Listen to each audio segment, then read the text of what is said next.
Alegria, alegria! Hora de aula de civil e hoje nós temos uso capião. O uso capião é um tema muito legal, então se liga aí!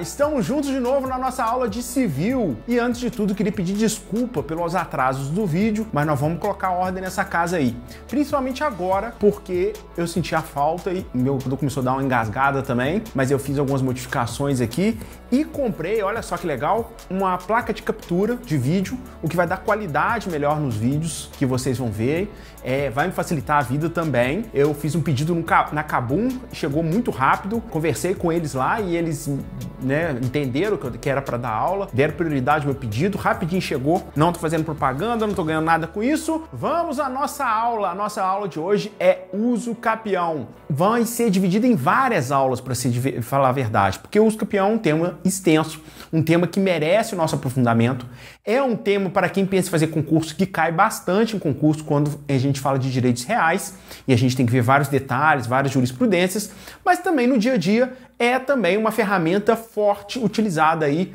muito no dia a dia, que gera muita dúvida nas pessoas. Vejo muita gente falar algumas besteiras sobre o uso capião e a gente tem que ficar ligado nisso agora a partir deste momento no seu vídeo. Olha aí, estamos aí. O que nós vamos falar então sobre o uso capião? Vamos falar o que é o uso capião.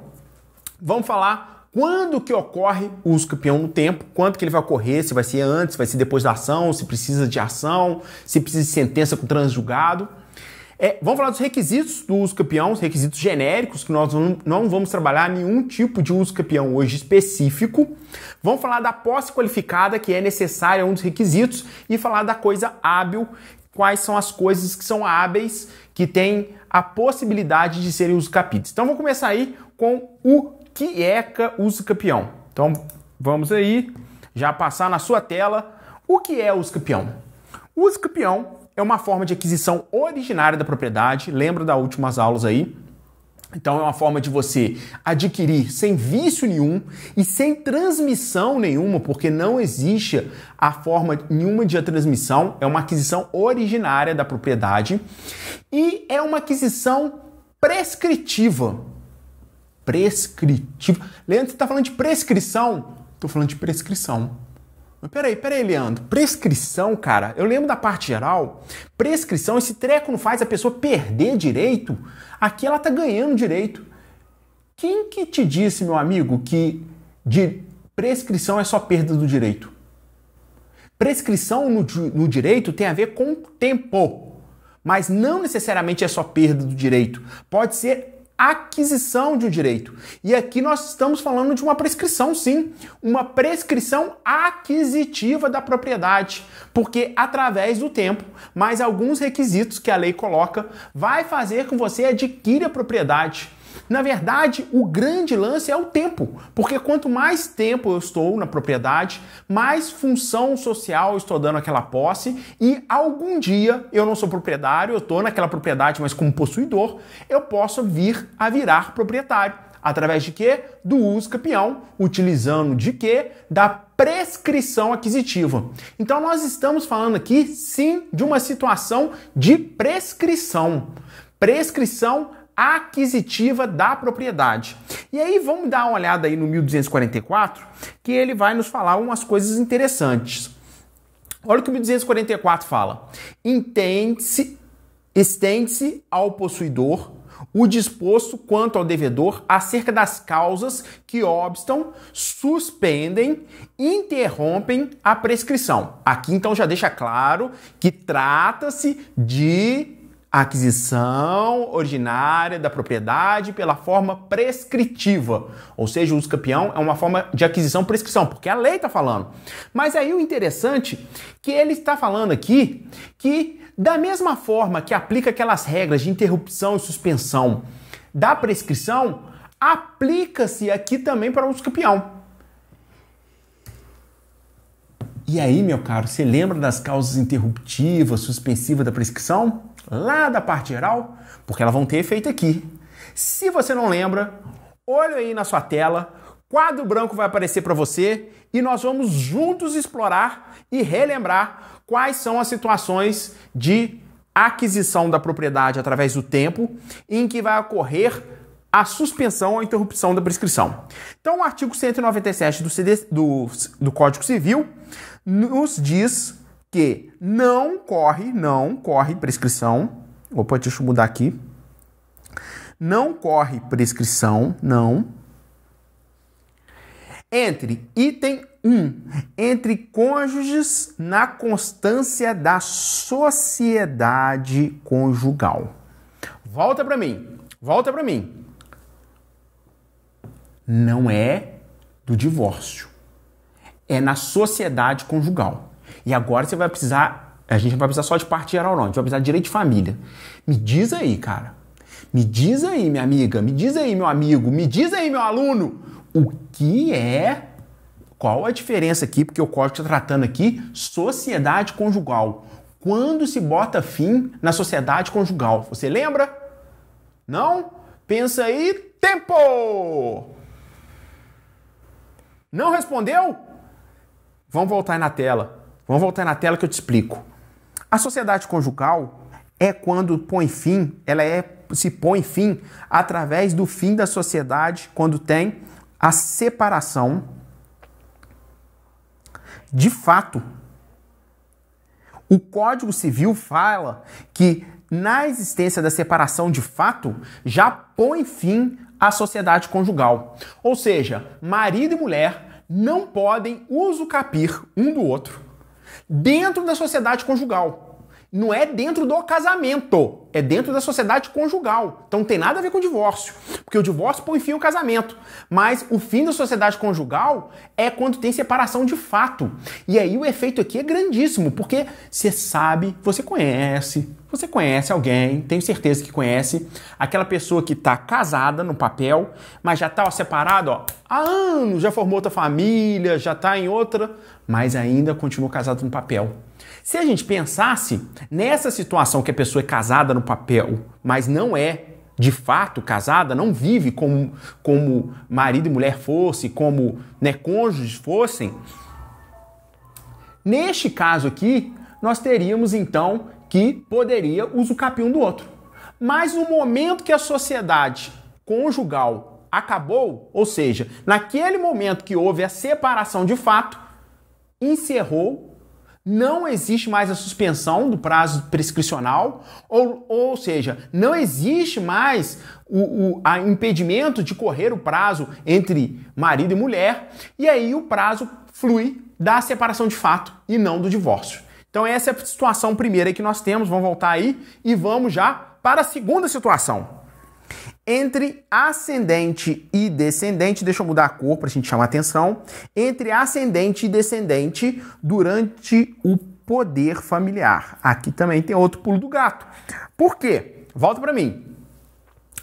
O seguinte, a lei está falando que não pode pai ou filho usucapir um do outro, levando em consideração a posse exclusiva, afastamento do outro, essa condição toda, pai e filho, e não só pai e filho, neto e avô também, porque fala ascendente e descendente, mas não fala que é de primeiro grau, não coloca essa restrição, até porque ascendência vai embora, e descendência vai embora. Não tem limite para a família em linha reta. Então, ascendente e descendente fala que não vai ter prescrição, mas durante o poder familiar. Ou seja, quando o poder familiar é rompido, quando não existe mais o poder familiar, que geralmente vai ser por idade, aos 18 anos, vai poder ocorrer prescrição entre pai e filho, entre vô e neto, sem problema algum. O que se interrompe a prescrição e o código não permite que corra a prescrição, e nesse caso a gente está falando de prescrição aquisitiva, é entre ascendente e descendente no decorrer do poder familiar, porque rompido ele, igual lá na sociedade conjugal, vai poder usucapir um do outro. Correto? Vamos avançar aí para o terceiro ponto. Vamos para o quadro branco. O terceiro ponto, não temos muito o que falar.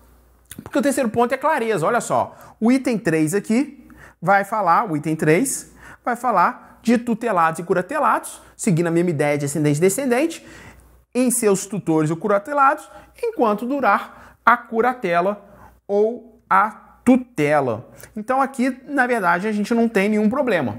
Só que não para por aí, porque o 198 do Código Civil continua dando mais alguns itens que não vai haver o tempo prescricional. Vai parar o tempo prescricional. Vamos lá, então, no 198 aí na sua tela. Tudo isso vai ser colocado para você depois, esse quadro branco vai estar à sua disposição, então não se preocupe, faça outras anotações, mas essa aqui do quadro branco, fica tranquilo que nós estamos juntos, tá certo? Fala aí o 198 que também não corre prescrição contra os incapazes que se trata o artigo 3º. Os incapazes que trata o artigo 3º, vou escrever de uma vez aqui, depois eu volto com a tela para mim, para a gente poder conversar um pouco mais. É os absolutamente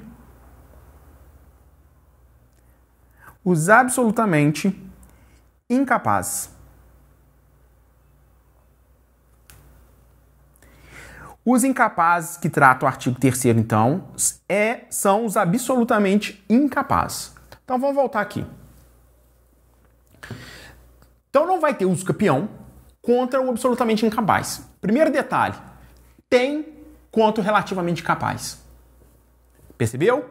Existe uso capião em relação ao relativamente capaz. Não caia nessa pegadinha de concurso velha que não tem uso capião contra incapaz, vírgula, se for absolutamente. Porque se for relativamente, e já foi várias vezes questão de concurso, vai ter prescrição aquisitiva e vai poder ter uso capião. Esse é o primeiro detalhe. O segundo detalhe que eu quero te chamar a atenção, que desde 2015, se não me falha a memória, 2015, que é quando que entrou em vigor o Estatuto da Pessoa com Deficiência, né, que veio lá do acordo do Tratado de Nova York, que foi um avanço absurdo para o direito civil, né? Um avanço não, né? Porque demorou. Vamos ser sinceros que demorou. Em 2015 que a gente foi ter um Estatuto do Deficiente. Nessa legislação, fez alterações drásticas no Código Civil, inclusive com relação à incapacidade. Por quê? Porque modificou o artigo 3º. Antes de 2015, nós tínhamos várias situações de tipos de incapazes. Hoje, o absolutamente incapaz só pode ser numa única situação etária, idade. É a única situação do absolutamente incapaz. Então vamos voltar para o quadro branco e vamos completar essa informação aí no quadro branco. Vamos lá. Então é absolutamente incapaz, mas vale aqui a gente colocar então essa observação que é o menor de 16 anos. Menor de 16 anos. Por quê? Porque é a única situação hoje no Código Civil que não permite que é considerado como absolutamente incapaz. O relativamente capaz, que são todos os outros demais, todos os outros, vai ter prescrição. Aí você fala assim, mas Leandro, em cima aí, você acabou de falar que contra o tutelado, o curatelado não vai ter prescrição. Falei, mas não mistura as coisas não, porque já me fizeram essa pergunta várias vezes. Uma coisa é uma coisa, outra coisa é outra coisa. Por quê? A tutela e curatela, quem não pode usucapir é o curador. O tutor não pode usucapir do curatelado. Mas isso não significa que um terceiro possa vir e, pela prescrição aquisitiva, fazer o usucapião, sem problema algum. Desde que não seja absolutamente capaz, ou seja, desde que não seja menor de 16 anos, vai haver o usucapião. Correto? Vamos continuar aí para o inciso 2 do 198. Vamos voltar aí para o quadro branco. Contra os ausentes do país, essa aqui também é outra brincadeira de concurso, né? Pegadinha de concurso, porque fala os ausentes do país, mas não é qualquer ausente. Desde que esse ausente esteja a serviço público da União, dos estados e do município. E aí temos duas pegadinhas aqui para você não, quem pensa fazer concurso, não cair. E tem a prova do AB também pro meio do caminho. Primeiro, aqui fala os ausentes que estiverem a serviço do país. Não fala que é os ausentes servidores públicos. Olha que besteira, hein? Mas já vi muita gente escorregar nessa. Questão falando que o servidor público, quando for ausente do país, não corre prescrição para uso capir. Errado! Errado, claro que corre. Porque ele precisa ser servidor público? Não. Primeiro, não há. A pessoa tem que estar a serviço do país, pode ser um terceiro que foi contratado para trabalhar no Brasil fora e nem é servidor público. Mas, se ele tiver a serviço do país, aí não corre prescrição. Ah, mas pode ser um servidor público que está a serviço do país e não terá prescrição? Sim. O adido militar, né? O diplomata, essas pessoas não têm prescrição aquisitiva correndo contra eles, porque eles estão fora do país a serviço do Brasil, e às vezes foi uma questão muito rápida, que não deixou nem tempo para ele poder administrar suas coisas, e aí o código coloca essa vedação, não permitindo que prescrição corra contra eles. E o inciso terceiro também, mole, vamos voltar aí, fala que não vai correr prescrição também, no caso não vai ter uso campeão, contra os que se acharem servindo nas Forças Armadas, mas aí o detalhe também, mas aqui é bem mole, esse aqui ninguém escorrega não, em tempo de guerra. Ou seja, militar só vai ter essa benesse se for em tempo de guerra. Então, voltando, vamos recapitular aqui para a gente ir passo a passo, porque o uso campeão está vendo que eu estou indo mais devagar até. Primeiro, vimos que o uso campeão tem a ver com tempo. E a ver com tempo no direito tem a ver com prescrição. Então, o uso campeão é uma forma de aquisição da propriedade de maneira originária e prescricional. É a aquisição prescritiva da propriedade, aquisição prescritiva. Vimos que se aplica ao uso campeão as regras de suspensão e interrupção. Então nós voltamos lá no 197, 198 da parte geral e vimos algumas situações que não se aplica o uso campeão, ou seja, o prazo está suspenso enquanto durar aquelas situações. Vimos aí do caso do marido e mulher, dos cônjuges, que inclusive se aplica por força aí do STF, de julgamento do STF, se aplica inclusive a união estável, e nem preciso falar aqui essa besteira aqui, porque isso aqui para mim é besteira, também aplica aos homoafetivos, besteira no sentido não que é besteira homoafetivo, mas é besteira porque os direitos são iguais desde sempre, né? Deveria ser desde sempre. Então se aplica também aos companheiros, aos homossexuais, sejam eles cônjuges ou sejam eles companheiros, não aplica ao menor de 16 anos, não aplica entre ascendente e descendente dentro do poder familiar, não aplica quem está a serviço do país fora do país, mas a serviço do país, não é servidor público, e não aplica também o uso campeão contra as pessoas que estão das Forças Armadas que estão em tempo de guerra ausentes. Correto? Vamos seguir aí, então, vamos para os slides, vamos voltar para os slides, já vimos aí o 144, e agora, o que temos para agora? Quando ocorre o uso campeão? Talvez o ponto mais importante dessa aula seja isso aqui. Quando que ocorre o uso campeão? Bem, para a gente entender quando que ocorre o uso campeão, eu vou de trás para frente. Vamos entender, eu vou explicar quais são os efeitos da sentença do uso campeão. O efeito da sentença do uso campeão, ele é declaratório. Ele declara a existência de um direito. Uma sentença declarativa, uma sentença que declara algo, ela reconhece que desde sempre, desde a sua própria existência, desde o seu nascedouro, que não foi através da sentença, desde os fatos jurídicos suficientes para sustentar aquela decisão, o judiciário declara e reconhece que algo para trás já teve efeito. Algo para trás eu declaro e reconheço que aquele direito já é existente. Declarativo. Mas peraí, Leandro, então quer dizer que o direito de uso campeão, ele nasce independente da sentença? Porque como a sentença não é constitutiva, ela não constitui o direito de uso capir, ela simplesmente reconhece que aquele direito existe, ela é declaratória, então o uso campeão não nasce com a ação? Não. Olha, então quando que o uso campeão nasce? Bem, o uso campeão nasce quando preencher todos os requisitos no mundo fático todos os requisitos do mundo fático. Como assim todos os requisitos? Nós vamos ver quais são os requisitos. Mas se preencher todos os requisitos do mundo fático, é suficiente para a pessoa já adquirir o uso campeão. Lembra que eu falei que viraria no uso campeão, quer dizer, nas aquisições originárias como um todo, você vira independente da transcrição, independente do registro, e aqui independente da sentença também, você vira proprietário por uso campeão de forma adquirindo de forma originária, independente de título. Tá aí.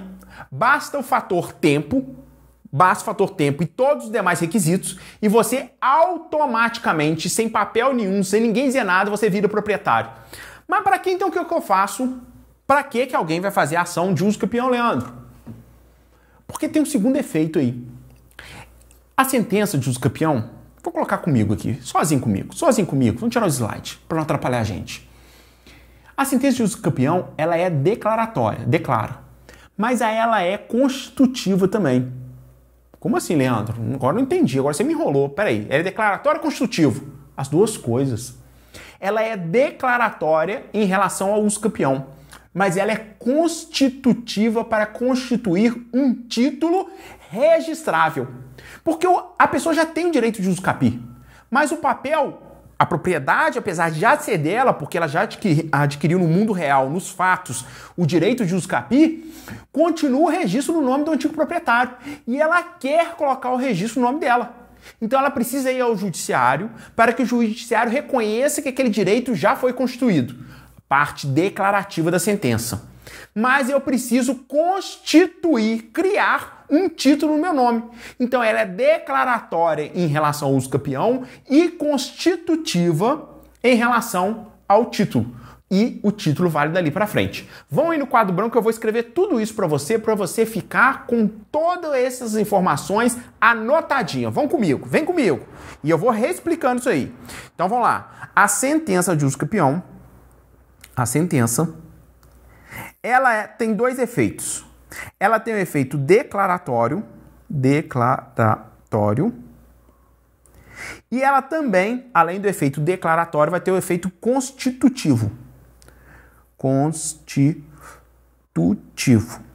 O uso campeão, como precisa de nada para acontecer, basta que ele aconteça no tempo, que ele aconteça nos fatos, eu não preciso de um juiz me dizer nada, eu não preciso de documento nenhum, basta os fatos acontecerem, mas eu preciso depois que o judiciário, se eu assim quiser, que o judiciário declare isso. Então ela é declaratória em relação ao uso campeão em si, uso campeão,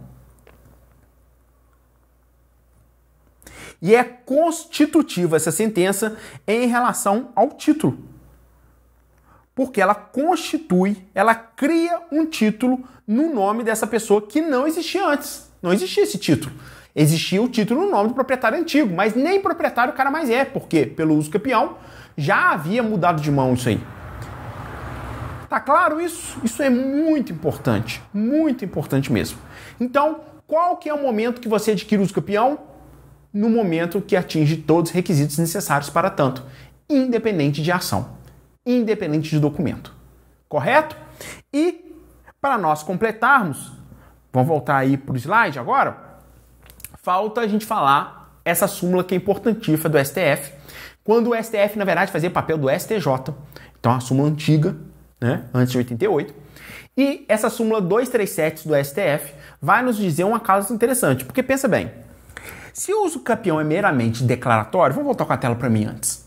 Se o uso campeão é meramente declaratório, se alguém entra ação contra mim, o proprietário lá, depois de 20 anos de eu usando lá, deu morando no terreno do cara, o proprietário acorda de madrugada, vai lá, meu terreno, esqueci que eu tinha um terreno, 20 anos depois, corre lá, te vê no terreno, corre pro judiciário e entra uma ação contra você. De quê? Reintegração de posse. E você vai dizer o que nessa reintegração de posse? Não, eu tô aqui há 20 anos, eu tenho posse mansa, eu tenho uma posse tranquila, a posse é minha. Não, tem um negócio muito mais interessante aí. Porque se o uso campeão é adquirido no tempo, e o prazo máximo de que nós temos de uso campeão, o maior prazo que nós temos é 15 anos, e você está lá há 20, então significa que você já adquiriu propriedade. Independente de papel, independente de nada, você adquiriu a propriedade, só não está escrito no seu nome. Mas você já adquiriu a propriedade. Mas você está com a ação contra você.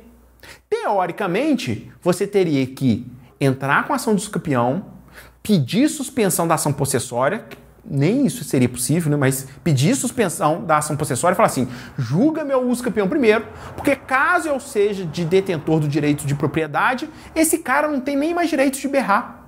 Ele não tem direito nenhum aqui. Concorda? O STF vem, então, nessa súmula 237 e fala o quê? Para que essa volta toda, meu amigo?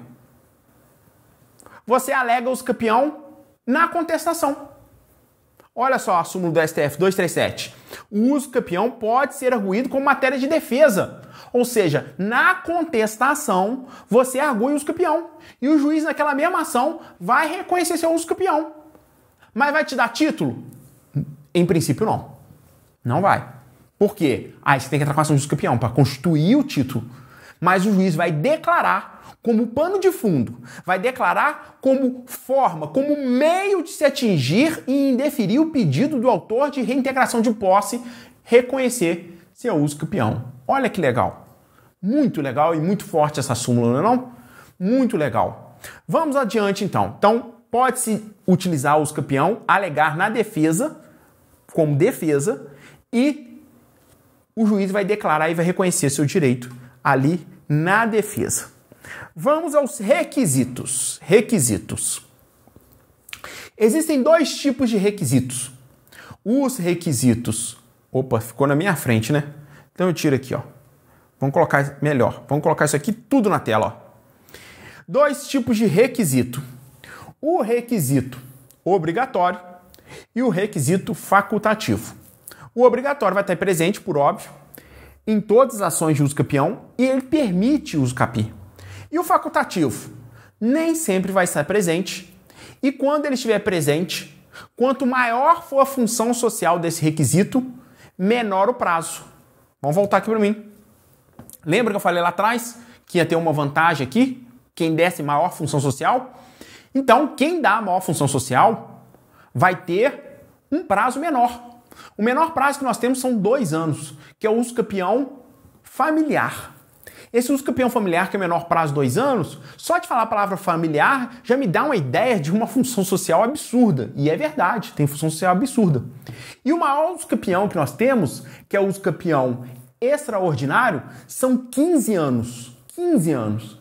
O que eu preciso? Quais são os requisitos desse uso campeão? Já vou até adiantar a você, nós vamos ver ele com calma. Quais são os requisitos que precisam no uso campeão extraordinário? Tempo. Qual outro? Nenhum outro. Nenhum outro. A função social aqui é mínima. Pode ser de má fé? Pode ser de má fé. Lembra que a posse de má fé gera efeitos. Inclusive vai gerar então efeitos para o uso campeão. Basta eu ter os requisitos obrigatórios do uso campeão que eu vou adquirir.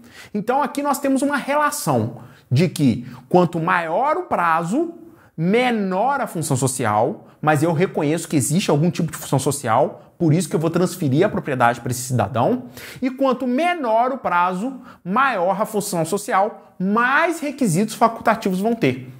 Então, por exemplo, no do familiar tem que ser abandono, uma das partes abandonou o lar, tem que ser única moradia da família, menos de 250 metros quadrados, uso familiar. Ó, tá vendo a quantidade de requisitos que nós temos? Aí sim você consegue com 2 anos. Vamos para o próximo tópico, então. Nós falamos de obrigatório e facultativo. Vamos avançar aí. Deixa eu voltar aqui e sair da minha cara. Isso. E vamos para o próximo, que são os requisitos. Requisito vai ser primeiro posse qualificada, mas peraí, requisito antes eu quero falar uma coisa. Quais são os 3 requisitos que nós vamos ter? Vamos voltar aí para o seu quadro branco que eu vou escrever com você quais são os 3 requisitos e nós vamos nas próximas aulas enfrentar cada um desses pontualmente para a gente aprofundar. Você está vendo que a gente está aprofundando o uso campeão e com muita calma, estou indo devagarzinho para você pegar tudo, dominar, estraçalhar o uso campeão. Beleza? Isso é um tema importante. Então vamos lá. Então existem 3 requisitos, vamos escrever aqui, 3 requisitos obrigatórios. Requisitos obrigatórios. obrigatórios. O primeiro requisito, que na verdade eu vou deixar para ver por último, é prazo. Leandro, mas você não disse que prazo varia? Realmente varia. Realmente varia. Mas sabe por que ele é obrigatório? Porque em todo uso campeão tem prazo. Os demais requisitos que fazem diminuir esse prazo é que são facultativos, porque eu posso ter uso campeão que não tem requisito facultativo, que eu falei, que é o uso campeão extraordinário. Mas todo uso campeão tem prazo. Não existe uso campeão sem prazo. Até porque nós estamos falando de a prescrição aquisitiva. Prescrição para o direito é prazo. Prescrição aquisitiva, então requisito obrigatório, prazo. Vamos voltar aí. Segundo requisito, posse qualificada. Então não é qualquer posse que vai permitir uso capi. Nós vamos ver qual posse qualificada. Vamos ver qual posse que permite, qual posse que permite uso capi. E por último, vai ser o bem ser hábil. O que é bem ser hábil? Nem todos os bens são possíveis ser uso capítulos. Já adianto um aqui, marca.